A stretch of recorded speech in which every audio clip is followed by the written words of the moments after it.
This podcast is for educational and entertainment purposes only.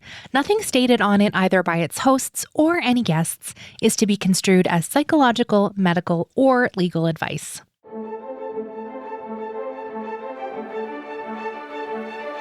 You're listening to Adoptees On, the podcast where adoptees discuss the adoption experience. I'm Haley Radke. Today's guest is the exceptional poet Lee Herrick. If you haven't read any of Lee's work, today is the day to make a purchase at your favorite bookstore. Lee is a Korean adoptee and shares how he found out later in life he was born in a completely different city than he was told. We discuss poetry as a social critique, surviving feelings of deep despair, and how writing poetry and finding the adoptee community has been such a gift. We also somehow find our way to me making confessions about perfume and why Lee took up the electric guitar. In this episode, there are brief mentions of suicide and violence. We wrap up with some recommended resources for you, and as always, links to everything we'll be talking about today are on the website adopteeson.com. Let's listen in.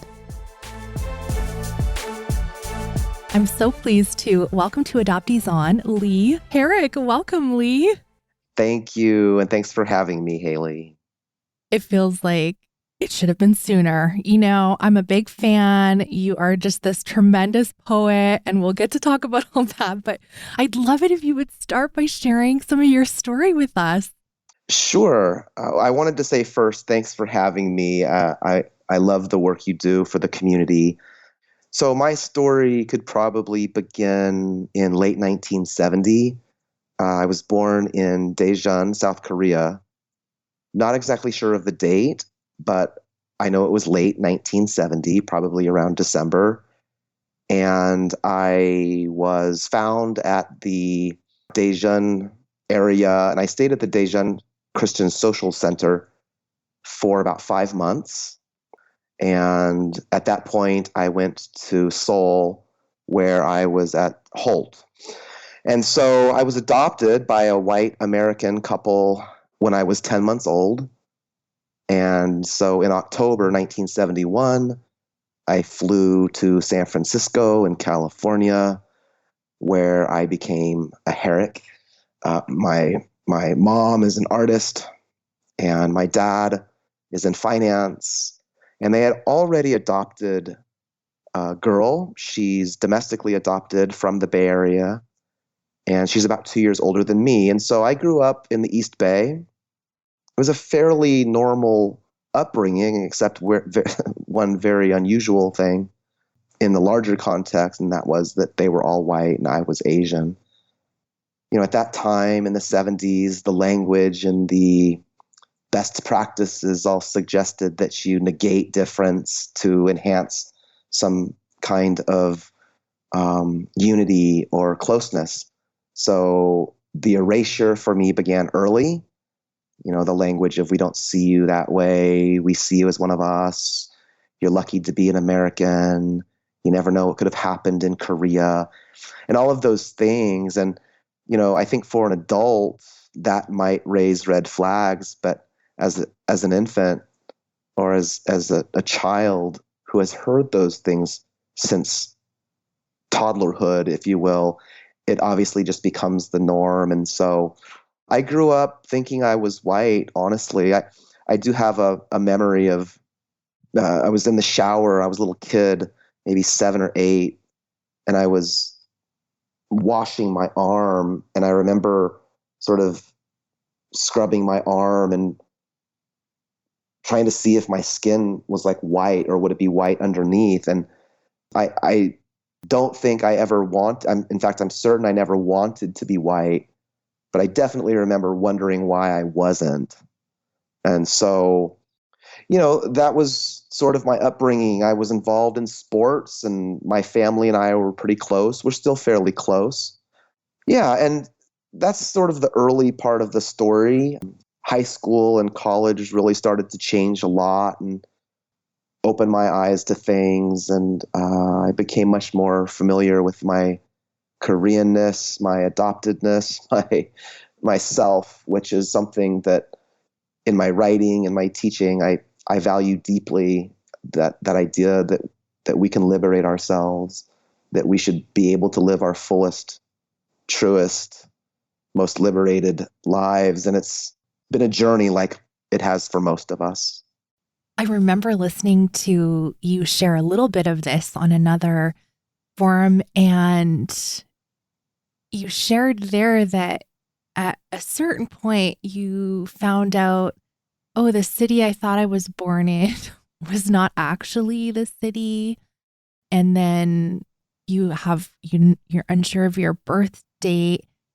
Did finding out any of those things impact you? I mean, those are things like most people just know. And most domestic adoptees like myself, like I'm pretty sure what's on my birth certificate is true. Not all of us, but I'm pretty sure. And I have an actual birth date. Yeah. Did you ever feel like that impacted you?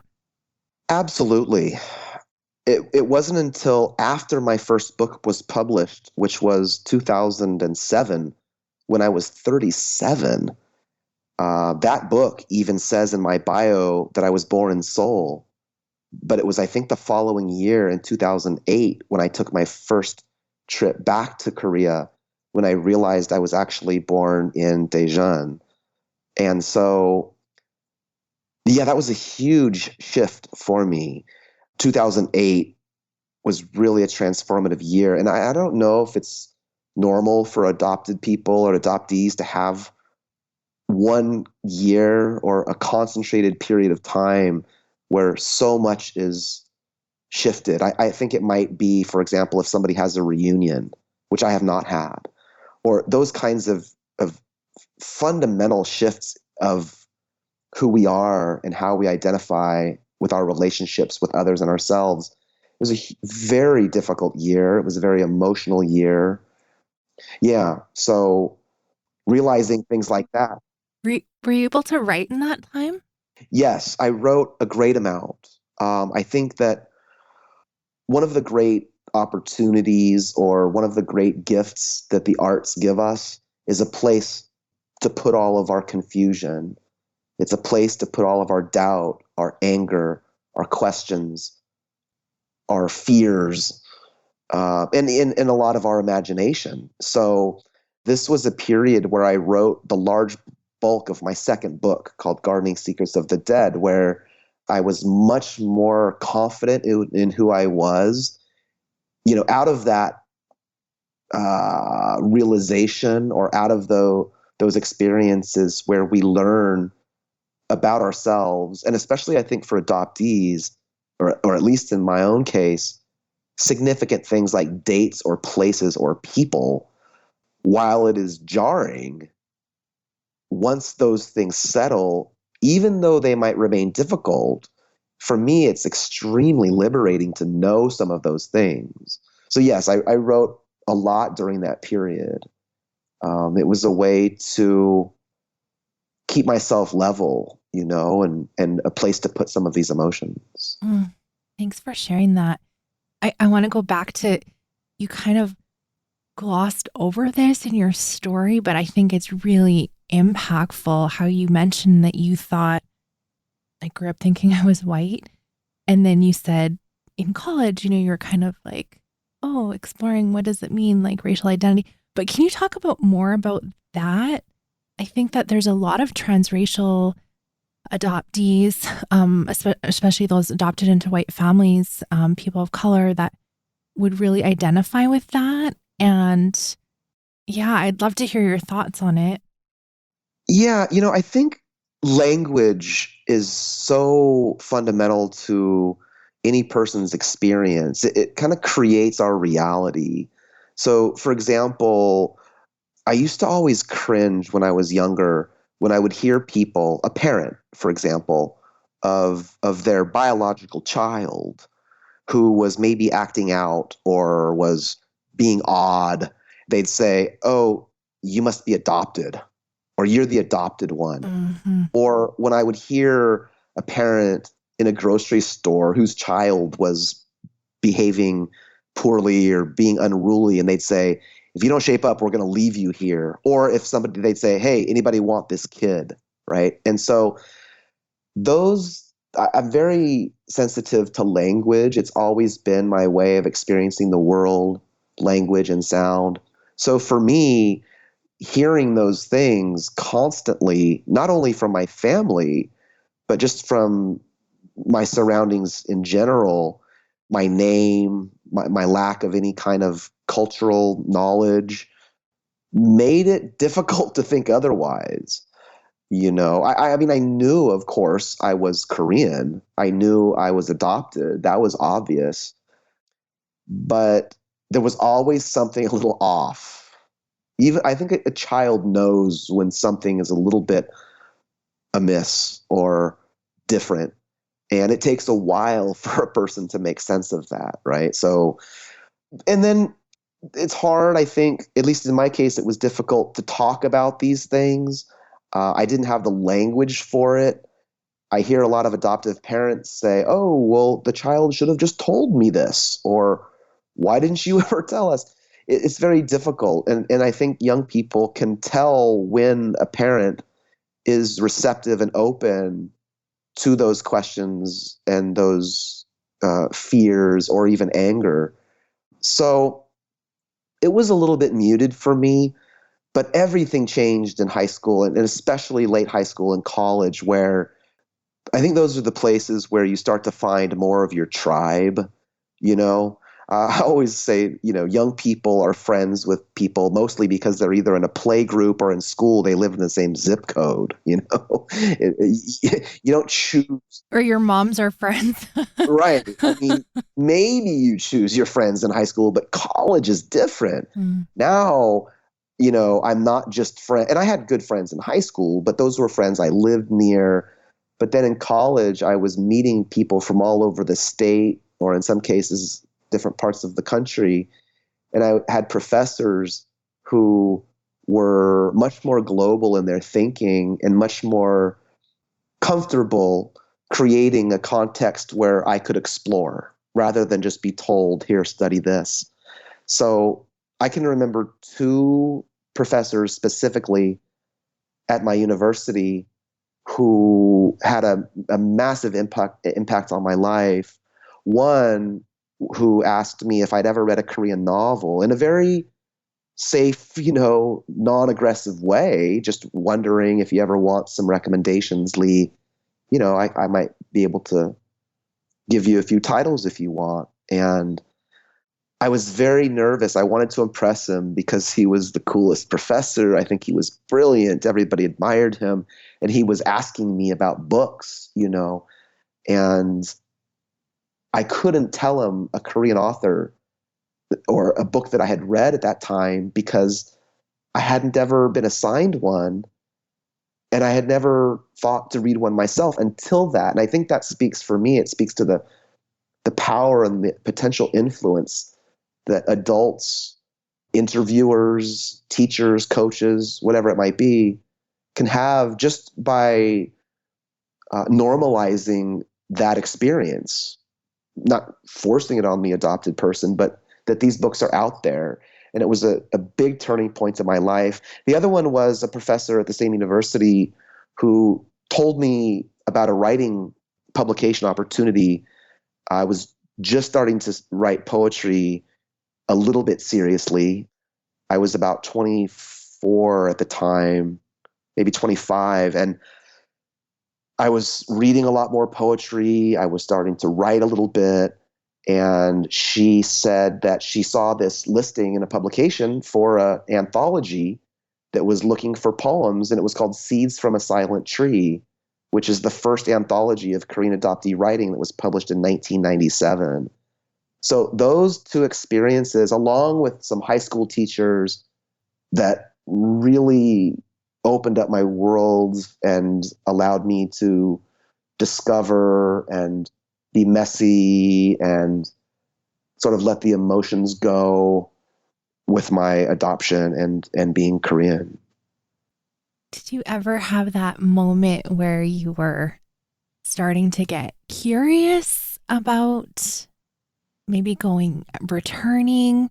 I know you've been there a few times or 2 times or more. And did you wonder about that when you were a child, or was it when you're exploring racial identity? What drew you back to Korea? I did not think about it specifically or with any intent until I was probably in maybe my late 20s, probably. Growing up, I kind of wondered, but I was one of those adoptees who really didn't think much of it.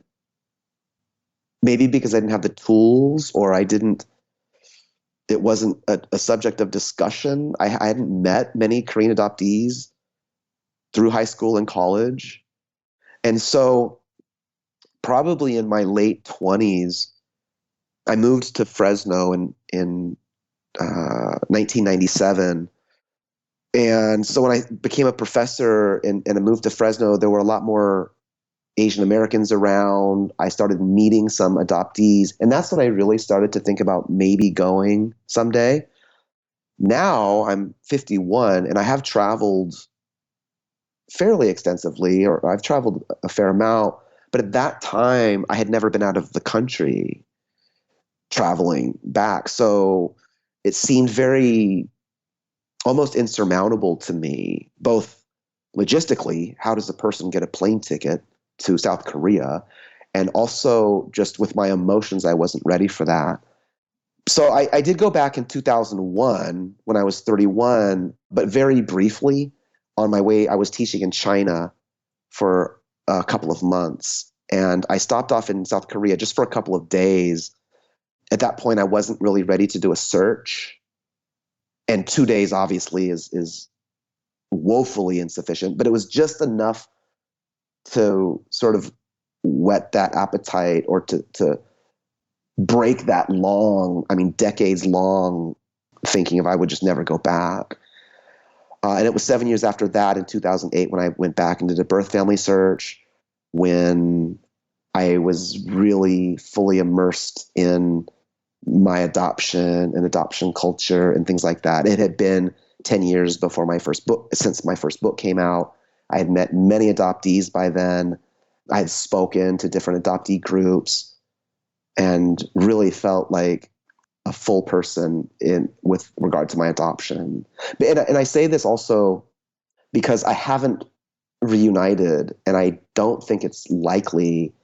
And I would like to say that for me, I always wondered, or I might have felt not whole. I might have felt alone and different things like that. And I am fairly certain I'm not the only adoptee who has felt that.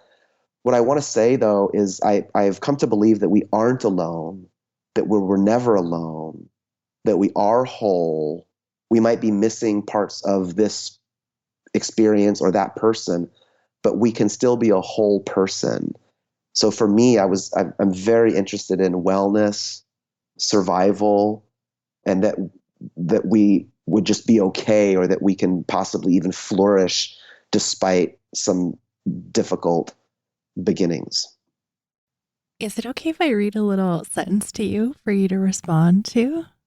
Sure. I found this on your personal Facebook page that you shared. It says, he is normal in physical and spiritual developments for his age, and he always looks sunny. Can you share where that's from and what that meant to you to have that information? So that is a piece of my adoption paperwork that I just received in the last year. It's typed on rice paper in an old typewriter, and it's my intake report by the social worker. And I think that most adoptees, not all, but I think most adoptees receive something positive like that.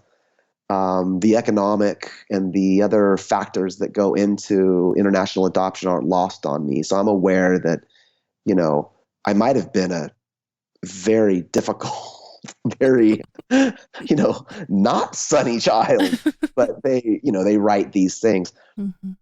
But it was nice because, again, so many of us, myself included, we don't have those early stories We don't have photographs or videos of our first birthday.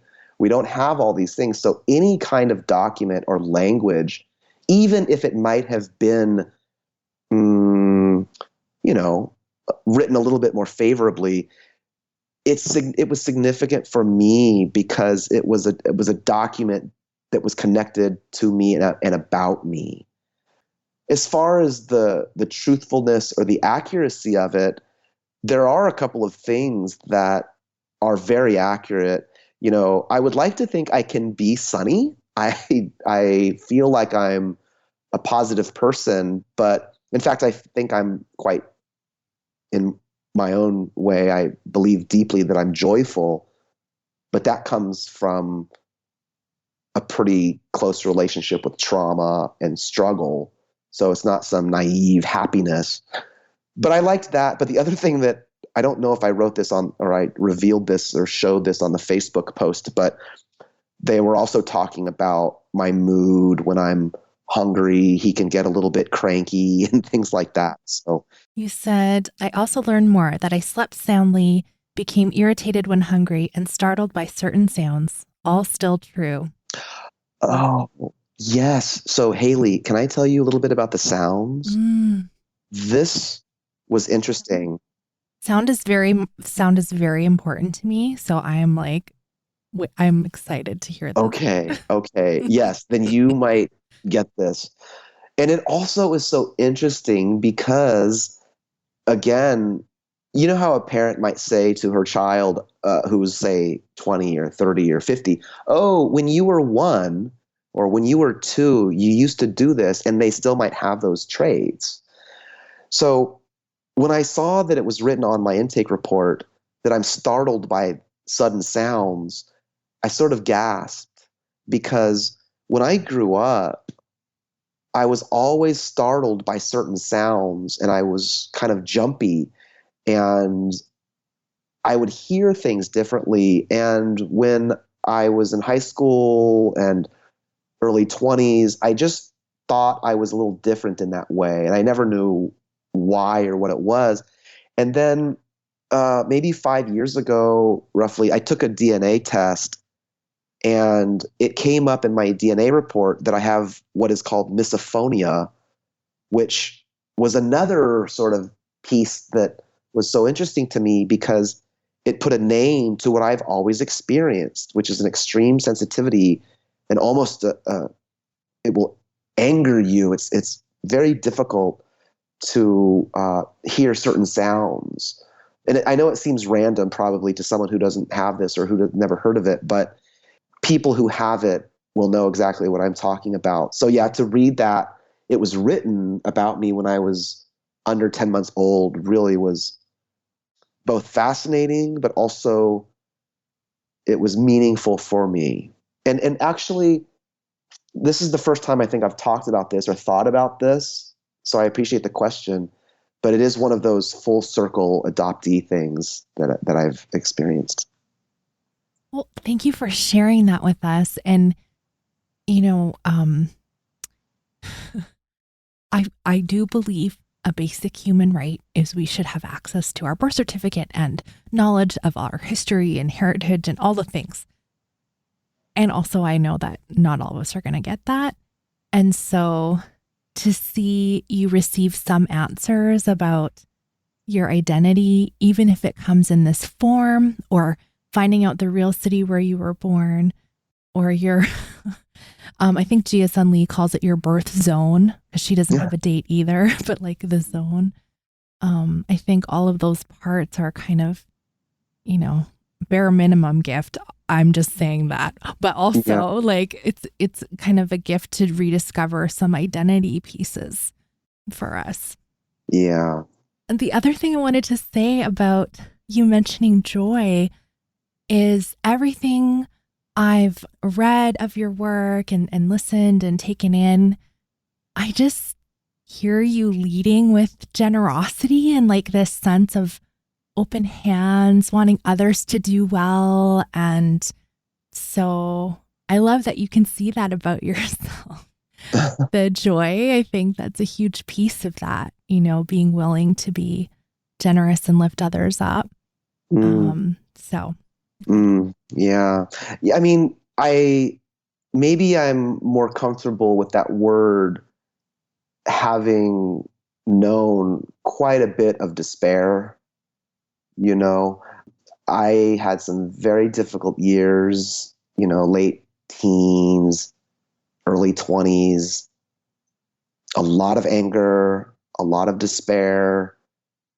On the surface, probably doing fairly well in school, but with just a lot of turmoil that was really just those questions trying to surface. And I think how those things surface and manifest, I hope, is in joy.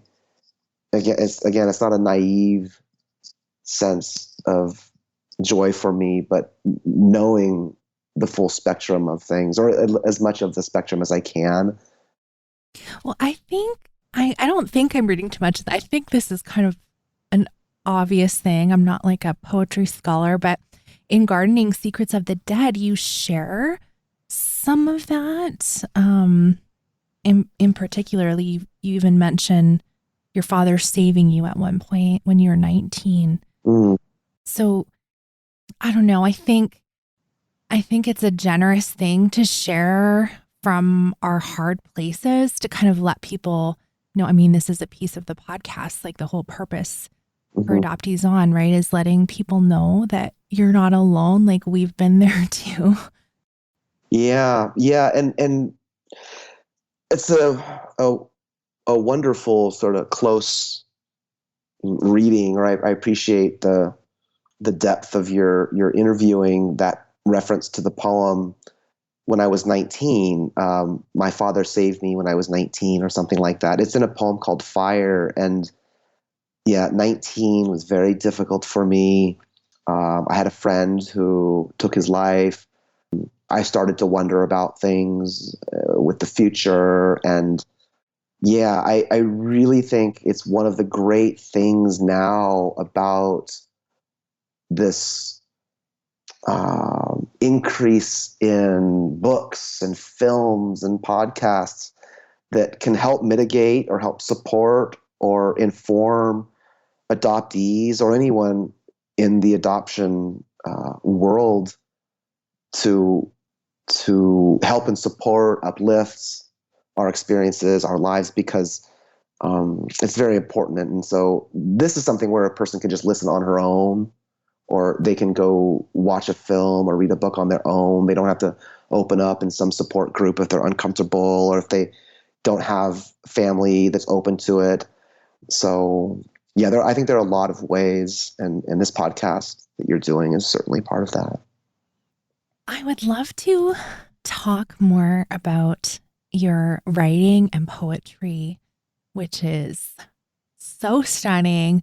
I think when I first emailed you to invite you for a conversation with me, I think I said, yeah, I wept, which is super true. I'm a crier anyway, but your poetry is so moving. Mm. But can we talk about using poetry as social critique and for this social justice challenge? You know, in Scar and Flower, like you're writing about Ferguson and Newton or Latin, like you're writing about super challenging in the moment things, gun violence, and it's really painful and hard to read, and you kind of like you're wrestling with these hard things along with you. And then also you're talking about adoption and unraveling those hard things. I'd love to hear your insights on using poetry, which I think probably has this misnomer of like, oh, fluffy, kind, gentle kind of thing, but Mm-hmm. instead using it as a tool for social change. Mm-hmm. Yes, poetry can be all of those things. I think just like music can be melodic and soft and gentle, but it can also be jarring and informative, or any other creative genre, filmmaking, painting, dance. For me, I started writing song lyrics. Really, I wanted to. I loved rap music growing up. And so, I was in high school when groups like Public Enemy and rap groups like that were very politicized, and the lyricism and the wordplay and the invention was really fascinating to me. I listened to a lot of punk and groups with a political sensibility like The Clash or Rage Against the Machine. And so I was responding to things that would anger me in the world. I was 22 when Rodney King, for example, was beaten by 4 Los Angeles police officers in South Central Los Angeles. And I was in college and I was at home watching that. It was the first time a police beating had ever been recorded. Of course, it had happened for decades, but it was the first time it had ever been recorded. And all 4 of those officers were acquitted of excessive force. And I was stunned. And we're no longer stunned. I'm not stunned anymore. But the first time you see it, for me, it was deeply moving and deeply upsetting. And so Scar and Flower, that book came out in 2019, but I was writing it from about 2014 to about 2017. So in that time, if listeners recall, 2014 was when Eric Garner was killed. This was Ferguson, Missouri, I Can't Breathe, or in New York, Officer Pantiolano killing him, and Tamir Rice, I think he was 13, in Cleveland, was killed in that year. And so it was very disturbing to me. This was around the time Black Lives Matter was founded. And so I was writing poems in response to that, not because I set out, I want to try to write a political poem, or I want to try to write something about Black people or police violence. I think that can be, for me at least, that's maybe not the best way to enter a piece of art, but to sort of work with or wrestle out the things that are really bothering you, despite the subject matter or if it's about social justice. But I would say for a poet to not be moved by some things going on in society, whatever it might be, domestic violence, you name it, that I don't know many poets that are immune to those things. And so I was writing about things like that. I was also writing about a couple of suicides in the adoptee community. I wrote about the murders, mass shooting at Sandy Hook Elementary, where 21st graders, 6 and 7-year-olds, were shot. And so it was a very difficult book to write. It was probably the hardest book I've ever written, but it felt really good to write. The second half of that book shifts a bit and talks more about how we can navigate that trauma, how we can navigate these things in our lives and our communities. But so I wasn't setting out to write that. I was really just writing as purely and truthfully and honestly as I could to what I was experiencing. What do you think is the power of poetry or other writing?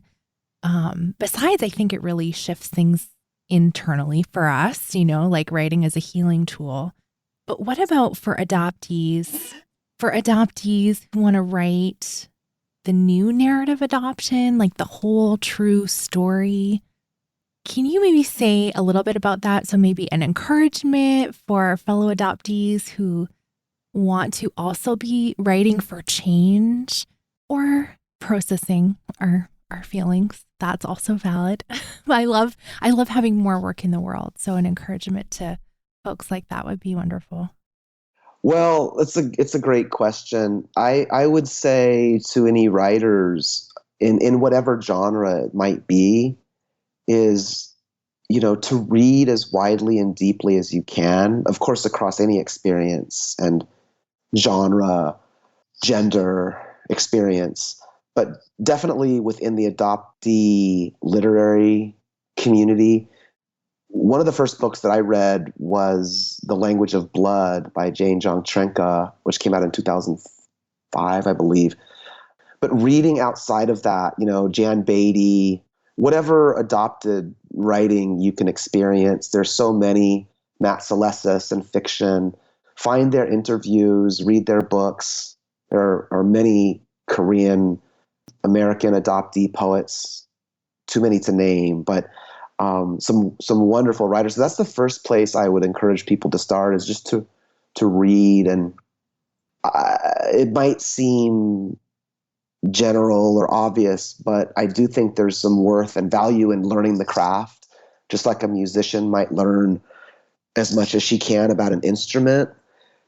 But once we're doing that, or as we're doing that, I would encourage a writer to take risks, to try to be as free as you can on the page and worry about the cleanup later, meaning the editing and things like that. But really just to lean into the difficult places, which can be very hard to do. I would say that some self-care and things like that are paramount. I'm not one who is likely to say sacrifice everything for the book, right? I mean, I think our wellness, our physical wellness, our mental wellness comes first. But I do think we can also moderate that in a way where we can really go after some of the difficult things in our writing. Some of the most difficult things to write are the most liberatory on the other end. Some of the most difficult things to write are also often the things that are the most moving for some readers to read. And so it's a process. I would encourage writers to know that a book or a story or a play or whatever it might be, a collection of poems, is a long game. It can take a while. I think there's a reason why people's first book often doesn't come out until their 30s or 40s, or in some cases their 50s, or whatever it might be. We're all ready at different times. But if you're ready, I'd say read, find a few folks that you can count as your tribe. I would love to support writers. There are so many of us who would support and encourage. And really just to write your story. I think a lot of people, I do think in the adoptee community, there's the potential danger of a person saying, oh, that's already been done, right? Oh, there's already that story. No one has your story. Of course, there are a lot of adopted people who've been in reunion or who've had some, secondary things happening or addiction or trauma, but no one has yours. And so cultivating that, if you're thinking about writing, can be a deeply, deeply meaningful experience. And also it can be anything that you are leaning into or wanting to do. I mean, it can be podcasting, it can be cooking, right? It can be so many different things. And so I would just encourage any listener to start moving in that direction. Well, that was great. I'm so glad you mentioned cooking, because before we do recommended resources, one of the last things I wanted to ask you about, in the spirit of identity building. So for myself, I am 38 when we're recording this. And the last few years, I've really been figuring out, and this is going to sound silly, but like what I like. Because I spent so many years being someone else who people expected me to be and all those things. So I've been exploring like, what are really my preferences? So my question for you, Lee, as you explore identity and you turned the big 5-0 and, like these are milestone markers in life. I saw that you picked up electric guitar and that you may have a love of cooking. Would you be able to share what you think drew you to those things or what you love about them? That's such a good question. And honestly, I want to ask you a little bit about some of your preferences and what you're discovering. I don't know if we have time for that, but I'm interested. Well, okay. One example is scent, which seems a little bit strange to say, but I was not allowed to wear anything scented or perfumed because of just a health condition that was in the household I grew up in, and that lasted for many years. And so I kind of had internalized like, oh, I can't wear perfume or whatever. And in the last few years, I'm like, I love when somebody walks by me and I'm like, oh, I wonder what that scent is. And so I started buying like small samples of different perfumes to try. Oh, I love it. And realizing like, ooh, I really don't like that, or I really do like this. And similar with like candles in my house and things like that. And I think for most people, they may be like, oh, that's okay. So now you're into candles. But really, it was something I was never allowed to explore. And now I'm like, okay, I know. I love vanilla scented things. I love citrus. And I can actually articulate that and know like that's my jam. Yeah. Yeah. I love it. I love that, Haley, right? I mean, that maybe that's not just an adoptee thing, but it is in a way such an adoptee thing is reclamation. Yes. Right?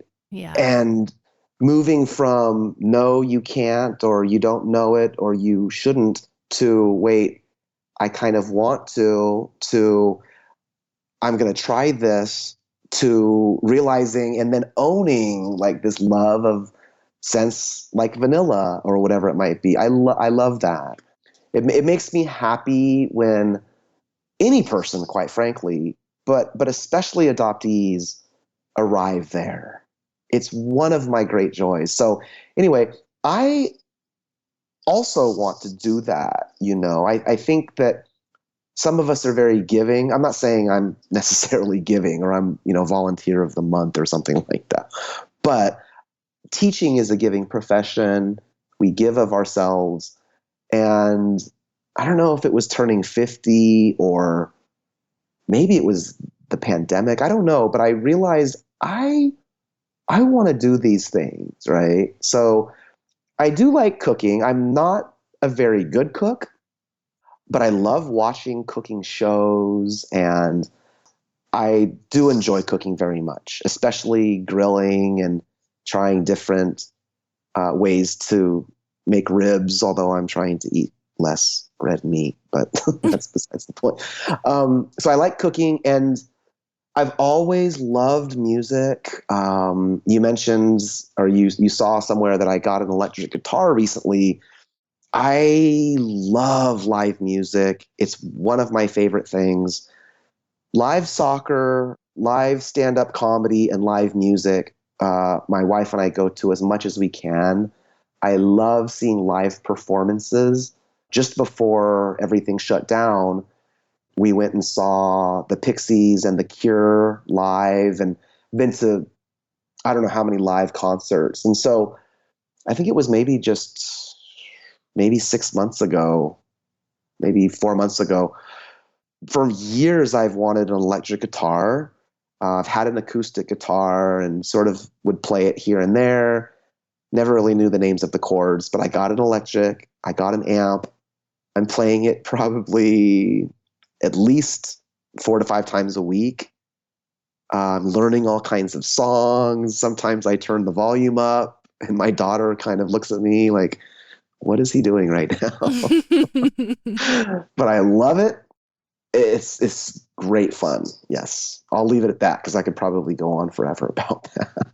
Well, you know what I anticipate now is one day in future at a reading, you'll break out one of your poems as it was intended to be read along with some raucous electric guitar. And you never know. You never Oh, know. It's fun. Yeah. well, thanks for sharing that. I don't know. I gotta light the mood. Listen, you're talking about stand up. I love stand up. And I took a stand up comedy class a few years ago, You did. and I did my own set, which was the most terrifying thing I think I've ever done my whole life. Oh yeah. Um, That's brave. but it was to bring some levity to the hard things, and Hmm. we talk about so many really hard things on Adoptees On, and I love seeing that. I mean, there's more to us than just talking about adoption trauma, right? Oh yeah. So thank you. Yeah. Yeah. Well, I'm gonna have to hear that story sometime. I love that you did that. That's incredibly brave. I think it's an art form. And I'm really at heart pretty geeky and silly. And yeah, laughter is just so necessary. So yeah, yeah, Absolutely. it's great fun. Well, let's do our recommended resources. And of course, I'm going to recommend your book, Scar and Flower, which is the most recent poetry collection. But you have so many other works. I was mentioned Gardening Secrets of the Dead, and I'll list the other books that you have available. I'll put them in the show notes for folks. But, they were so, I already said this, but I cried. There's so many moving things in this collection. And you write Elegy for Philip Clay, who was an adoptee that died by suicide in 2017 after being deported. And it's such an extremely powerful piece. Erasure. I mean, these three all together, how music stays in the body, they're like one after the other. It's just Mhm. like this. For me, those were the like hammers in the crying factory.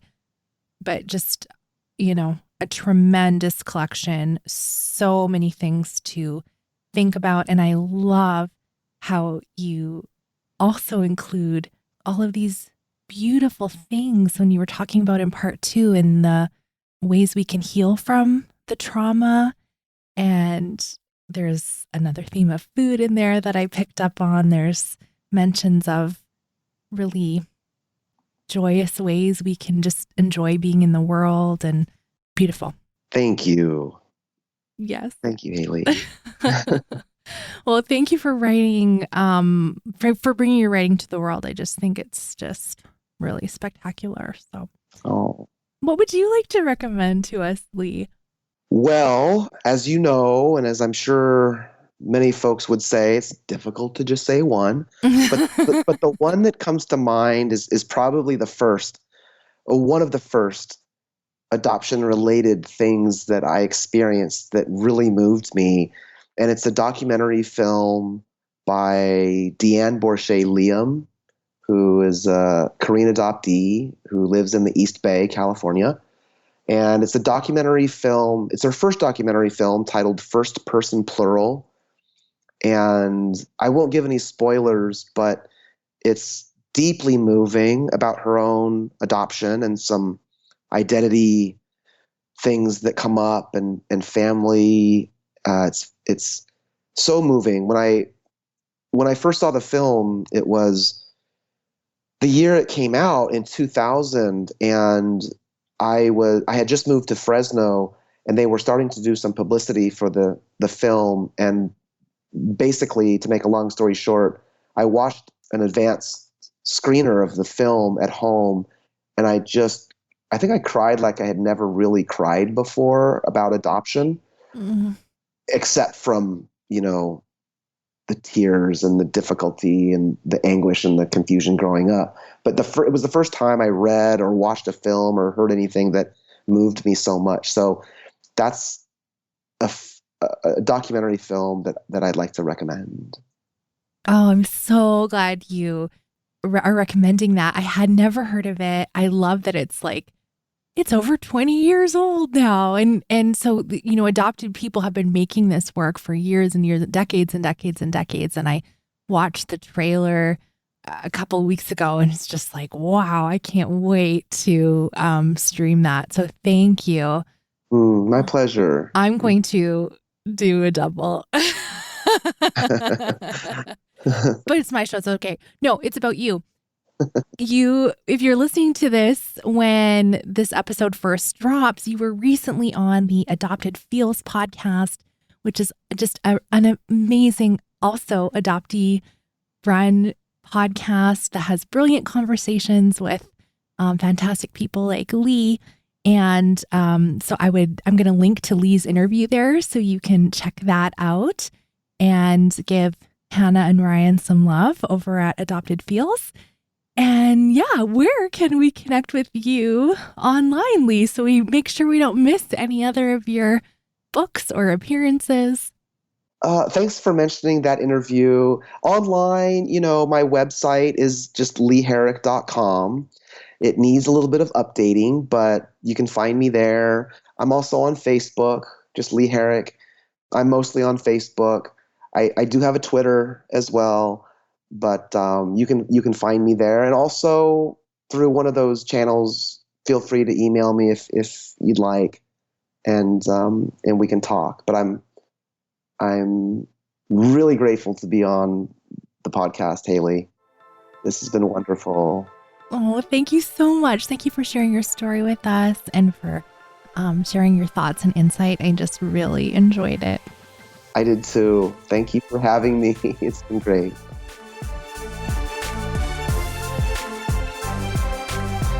I feel like I'm becoming a poetry influencer.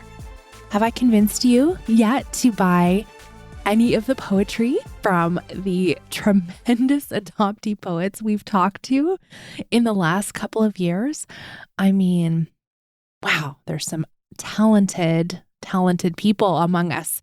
I am so glad I could finally talk with Lee and share some of his story with you. What an honor that I get to have these conversations and learn so much.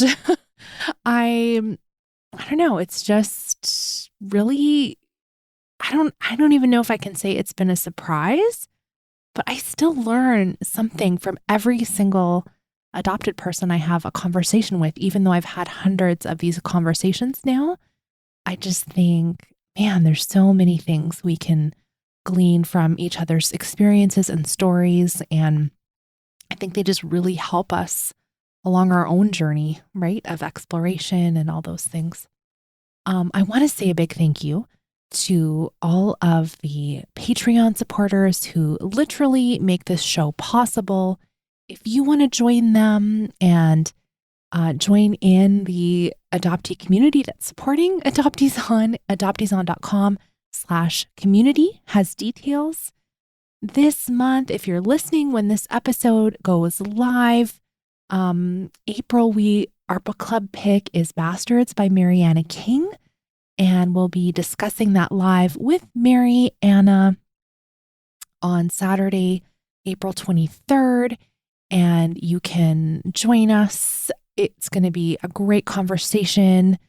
Mariana has been a guest on Off Script before, which is the Patreon only podcast, and she's done a book club discussion with us before. And she's so insightful, and I can't wait to hear more about the behind the scenes of her own memoir. And the other fun things you get for supporting the podcast, well, one, this main feed show remains free to all. And then there is a second podcast called Adoptees Off Script that is also weekly, Mondays that comes out. It's usually me and either my regular co-host, Carrie Cahill Mulligan, or another adoptee, and we are chatting about either adoptee news or other things that are going on in our lives that we might not share on the main feed show. And then we also have every other month, we do off-script parties where I call it like adoptee friendship matchmaking. So one of my favorite therapists, Pam Cordano, comes on, and her and I curate some questions, and we do little small breakout groups in Zoom to just get to know each other a little better and make some new friends. So those have been really, really fun. So those are all the perks of being a Patreon supporter. And at another level, you can get access to the Facebook group. And anyway, I'm really, really grateful to those of you that have chosen to support the show that way, because that is how it keeps going. So adopteeson.com/community if you want to find out a little bit more about that. Thank you so much for listening. Let's talk again next Friday.